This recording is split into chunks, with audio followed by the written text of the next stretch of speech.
Welcome to the Crypto Daily News. This podcast is created by Generative AI. Today is October 1st, 2024. We've got a packed episode for you, covering the latest in cryptocurrency, blockchain, and Web3. As always, links to all stories can be found in the episode notes. Publicly listed companies are diving deeper into Bitcoin, with 6 firms acquiring nearly 48,836 BTC since Bitcoin's peak in March. MicroStrategy leads the charge, accounting for 97% of these purchases, spending approximately $3.9 billion. Their investment has appreciated to about $3.1 billion. Other companies like Block and Metaplanet have collectively spent around $92.7 million on Bitcoin, with an average purchase price of $63,250 per coin. This trend is accelerating, with 32 companies buying Bitcoin in 2024, up from 9 in 2023. Changpeng Zhao, Binance's co-founder, has been released from federal custody after a 4-month sentence. While he plans to step back from managing Binance due to a plea deal, he remains committed to the crypto space as an investor and through charitable efforts. Meanwhile, Japan is reviewing its crypto regulations, potentially paving the way for a more favorable environment and the introduction of ETFs. Vitalik Buterin, Ethereum's co-founder, recently highlighted the importance of solo stakers for Ethereum's security at the Ethereum Singapore 2024 event. Solo stakers help maintain decentralization, reducing reliance on large institutions and protecting against centralized control.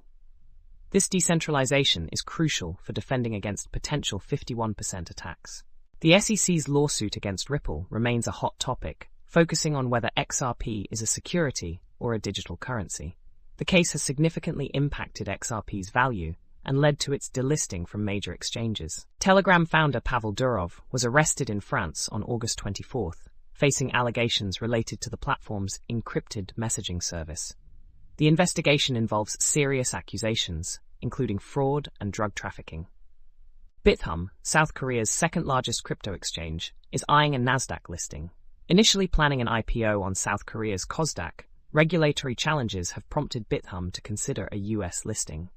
The exchange processes over $574 million in daily trade volume, significantly less than Upbit's $1.95 billion. Dima Kanarin's recent thread explores the intersection of cryptocurrency and AI, spotlighting its growth at the Token 2049 event.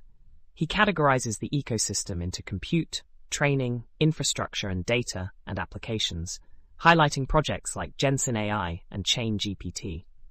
Kanarin encourages further research, noting over 100 projects in this space. Vitalik Buterin discusses the challenge of integrating decentralization and cooperation within Ethereum, emphasizing the need for Ethereum alignment among stakeholders.